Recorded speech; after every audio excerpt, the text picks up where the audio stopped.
Hello, my friends. Today, I want to tell you the incredible story of Cleopatra, the last queen of ancient Egypt. This is not just a history lesson.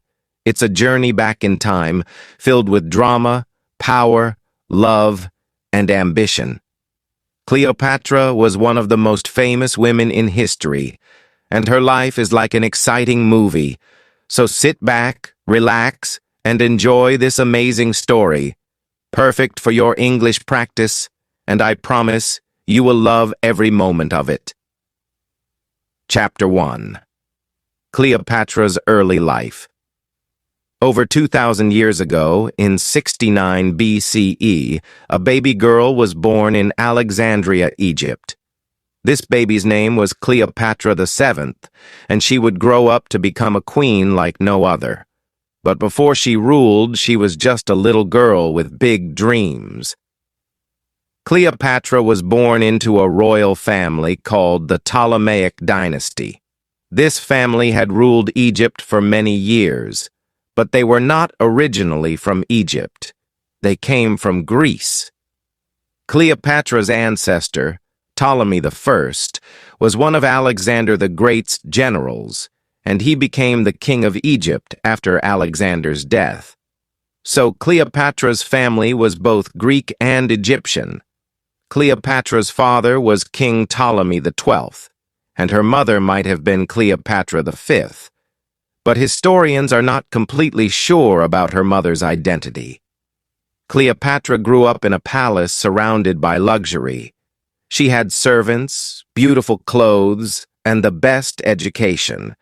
But life in a royal family was not as easy as it seemed. There was always danger. Family members fought for power and sometimes even killed each other to become king or queen. From a very young age, Cleopatra learned that knowledge was power. While most women in her time were not educated, Cleopatra studied hard.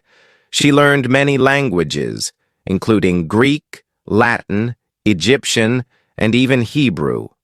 It is said that she could speak at least 7 languages fluently.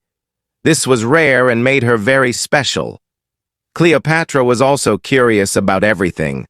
She studied science, math, literature, and politics. She wanted to be more than just a queen who wore a crown. She wanted to be a wise and powerful ruler. But she had another secret weapon: charm. Cleopatra was not only intelligent, she was also very confident. People said she had a beautiful voice that could capture anyone's heart. But her childhood was not all happy. Her father, King Ptolemy XII, was not a strong ruler. Many people in Egypt did not like him because they thought he was weak and spent too much money. Sometimes Cleopatra's family had to leave Egypt to stay safe. Cleopatra learned at a young age that being a ruler meant facing many enemies. When Cleopatra was around 14 years old, her life changed forever. Her mother disappeared. Some say she died, while others believe she was killed.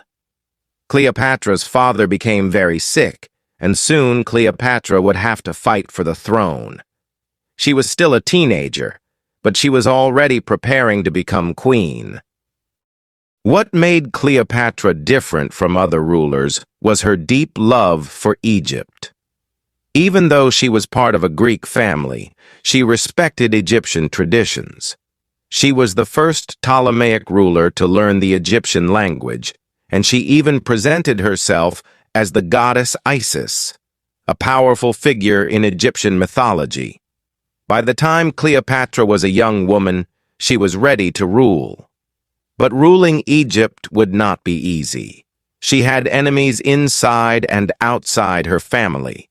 She knew she would have to be brave, clever, and strong. And so, the story of Cleopatra's rise to power begins. Chapter 2. Cleopatra becomes queen. Cleopatra was no ordinary young woman. From the moment she was born, her destiny was to rule, but becoming queen was not easy. It was a path full of danger, betrayal, and clever plans. Let me tell that how Cleopatra became the queen of Egypt. When Cleopatra was 18 years old, her father, King Ptolemy XII, passed away. In his will, he declared that Cleopatra would rule Egypt, but not alone. She had to share the throne with her younger brother, Ptolemy XIII, who was only 10 years old. Yes, in ancient Egypt it was common for siblings to rule together even if they were very young, but Cleopatra didn't want to share her power. She believed she was more capable and smarter than her brother. She had studied languages, history, and politics, while her brother was just a child with no experience. Cleopatra knew she had to take control if she wanted to protect Egypt and rule it the way it deserved. At first, Cleopatra tried to work with her brother, but soon their advisors started plotting against her. The advisors didn't like the idea of a strong and intelligent woman ruling Egypt. They wanted Ptolemy XIII to have all the power because he was easier to control. Cleopatra's life quickly became very dangerous. She was forced to leave the royal palace and flee to the desert. Imagine this: Cleopatra, the rightful queen, wandering in the hot, dry desert with only a few loyal followers. She had no home, no army, and no throne. But Cleopatra was not the kind of woman who gave up. While she was in exile, Cleopatra began to make a plan. She knew she couldn't take back her throne alone. She needed help, and she had to think fast. Luckily, at this time, a powerful Roman general named Julius Caesar arrived in Egypt. Caesar was one of the most famous and influential men in the world, and Cleopatra saw an opportunity. Cleopatra decided to meet Caesar, but she knew she had to do something dramatic to grab his attention. She couldn't just walk into the palace because her enemies would stop her. So she came up with a bold and clever idea. One night, Cleopatra had her loyal servant wrap her in a large carpet. Yes, a carpet. Then, the servant carried the carpet into Caesar's quarters as a gift. When the carpet was unrolled, Cleopatra appeared, looking stunning and full of confidence. Imagine Caesar's surprise when this beautiful, intelligent young woman emerged from the carpet. Cleopatra spoke to Caesar with charm and intelligence. She told him about her struggles, her love for Egypt, and her dreams of becoming a great queen. Caesar was impressed. He saw that Cleopatra was not just beautiful, she was also brilliant and ambitious. Caesar agreed to help Cleopatra regain her throne. Together, they planned a way to defeat Ptolemy XIII and his advisors.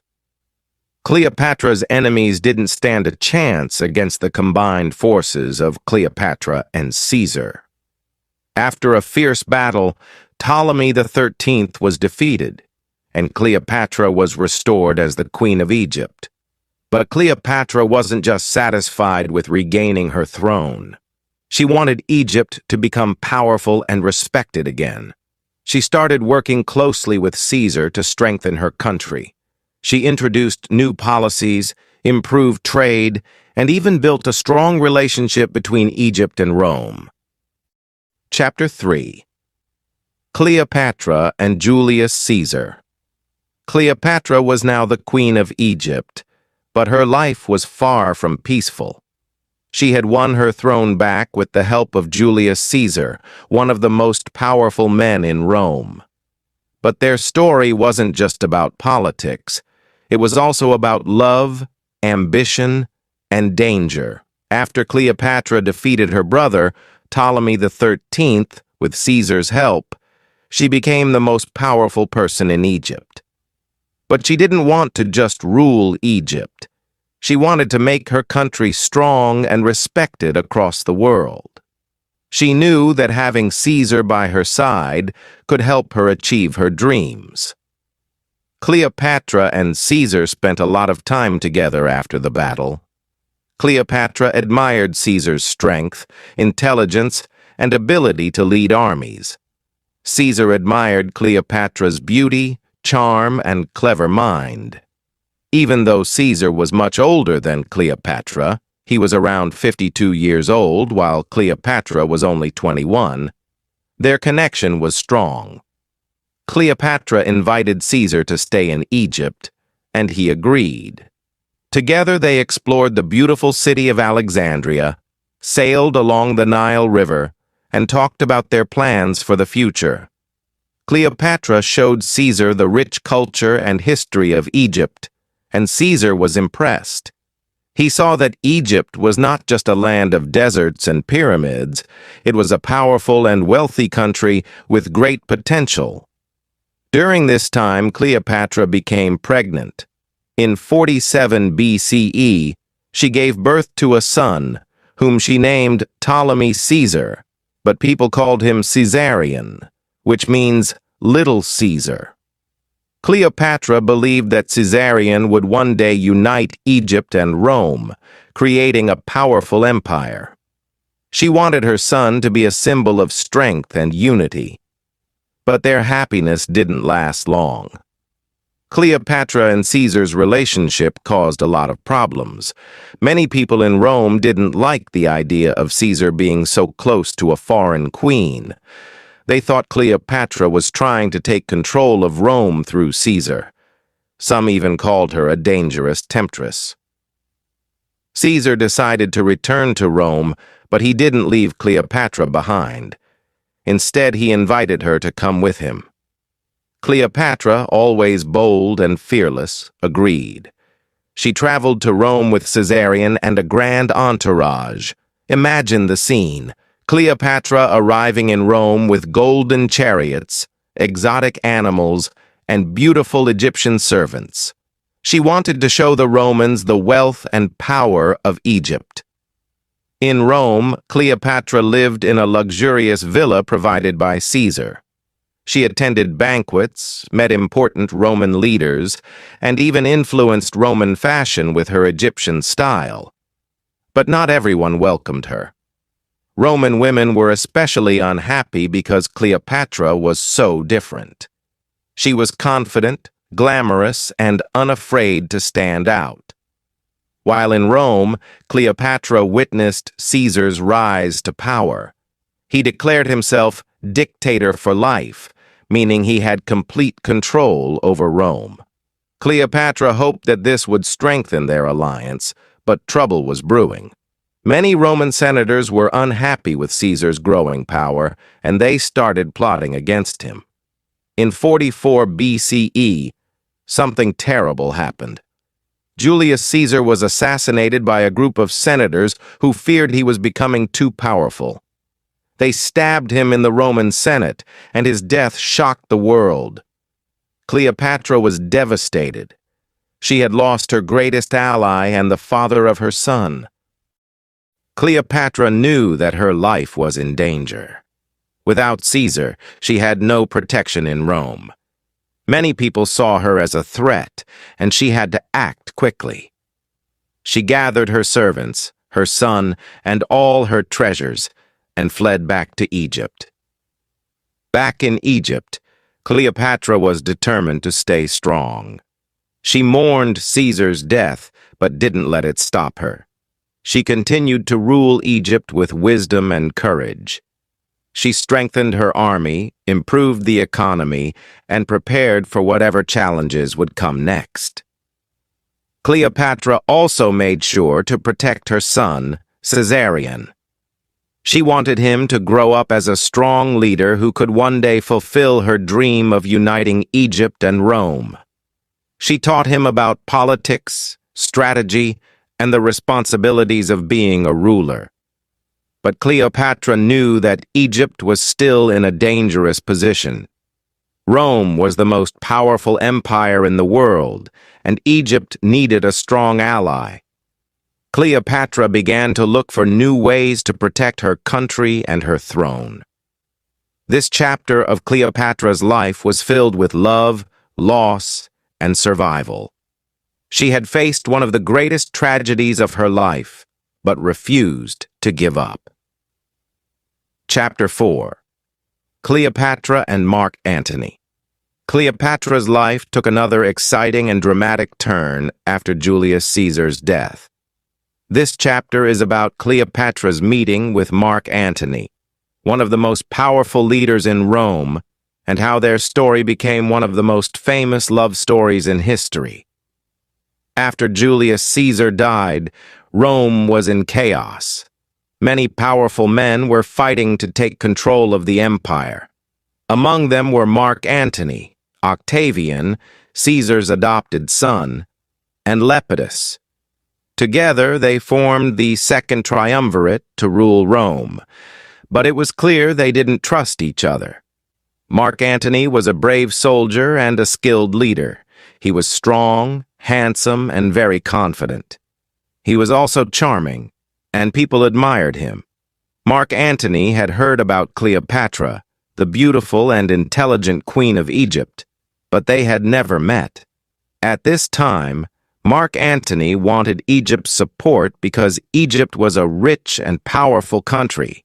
Cleopatra, on the other hand, wanted to protect Egypt from Rome's growing power. She knew that building a strong alliance with Mark Antony could help her achieve that.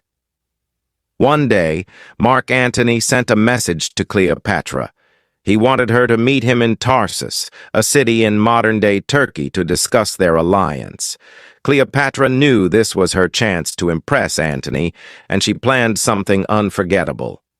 When Cleopatra arrived in Tarsus, she didn't just come as an ordinary queen.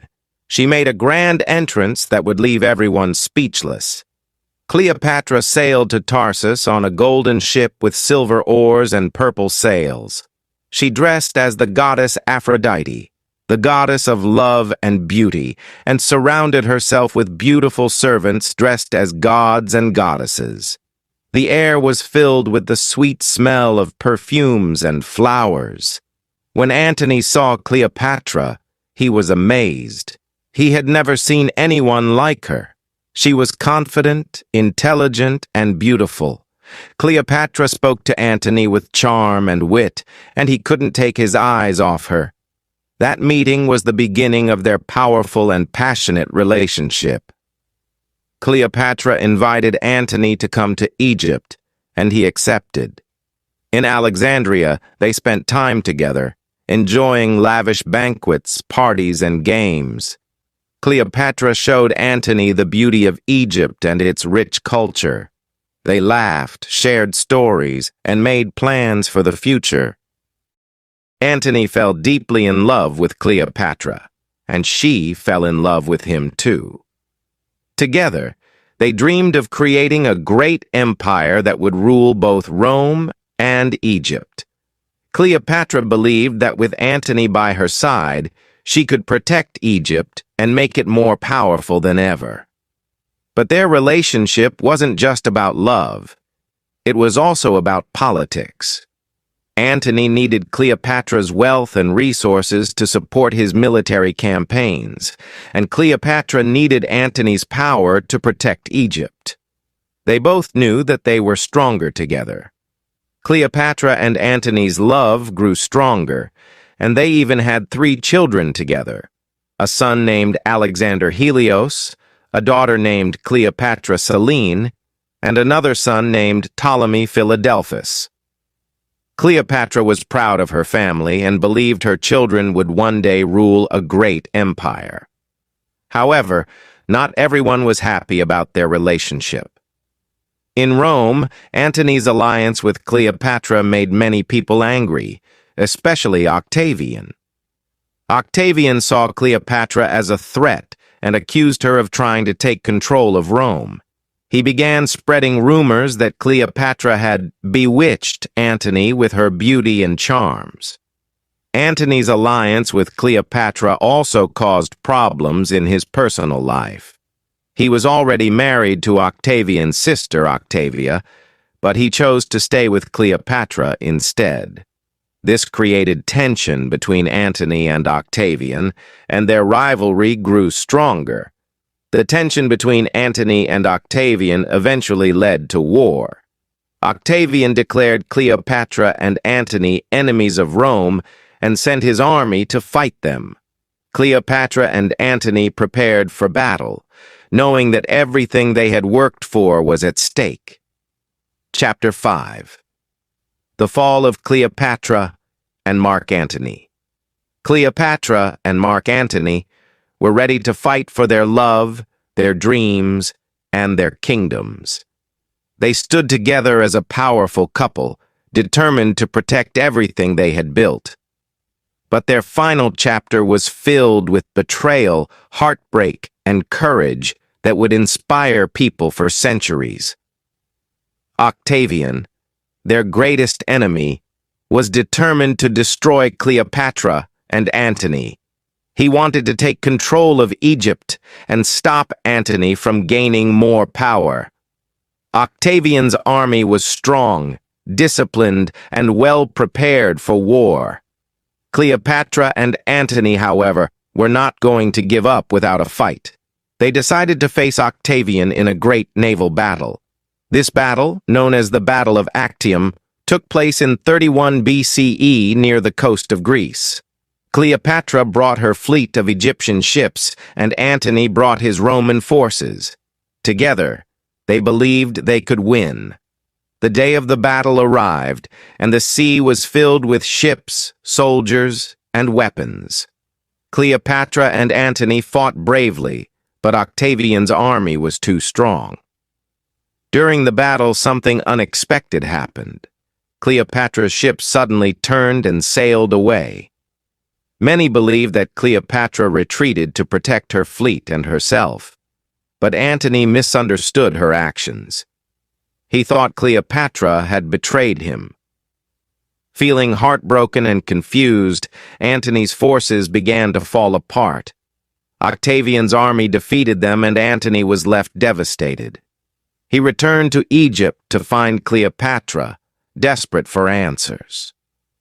When they met, Cleopatra explained her actions. She told Antony she had not betrayed him. She had only wanted to save their lives. Antony believed her, and their love remained strong. But they knew their enemies were closing in. Octavian's army followed them to Egypt. Cleopatra and Antony tried to defend Alexandria, but they were outnumbered. They realized they couldn't win this war, but they were determined to stay together until the end. Antony fought bravely in one last battle, but his army was defeated. Heartbroken and believing Cleopatra was dead, Antony fell on his sword. As he lay dying, news came that Cleopatra was still alive.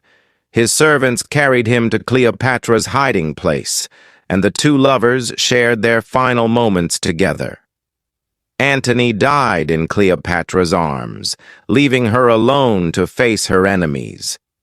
Cleopatra knew that Octavian would soon capture her. She refused to let him parade her through Rome as a prisoner, showing her as a defeated queen. Cleopatra was a woman of pride and dignity. She decided to take control of her fate. In her final moments, Cleopatra dressed in her royal robes and crown. She surrounded herself with treasures and symbols of her reign. According to legend, she arranged for a poisonous snake, called an asp, to be brought to her. She allowed the snake to bite her, ending her life on her own terms. When Octavian arrived, he found Cleopatra dead, lying peacefully in her royal chamber. He was shocked, but also impressed by her courage. Cleopatra's death marked the end of the Egyptian kingdom. Octavian took control of Egypt, and it became part of the Roman Empire. But Cleopatra's story didn't end there. Her life and her love with Antony became legendary. People admired her for her intelligence, bravery, and determination. She was not just a queen, she was a symbol of strength, resilience, and courage. Cleopatra's story teaches us that even in the face of great challenges, we can stand strong and fight for what we believe in. She never gave up on her dreams or her country. She showed the world that women can be powerful leaders, thinkers, and warriors. Her life may have ended in tragedy, but her legacy lives on. Cleopatra reminds us to never give up, to believe in ourselves, and to take control of our destiny. She proved that even in the darkest moments, we can face our challenges with courage and dignity. So, my friends, let Cleopatra's story inspire you to be strong, to dream big, and to never let fear stop you. Her life may have been filled with struggles, but it was also filled with love, hope, and greatness. Be like Cleopatra, bold, fearless, and unforgettable. What did you think of this incredible journey? Isn't Cleopatra's story one of the most inspiring stories in history? Let her life remind you that no matter how hard life gets, you have the power to rise above it.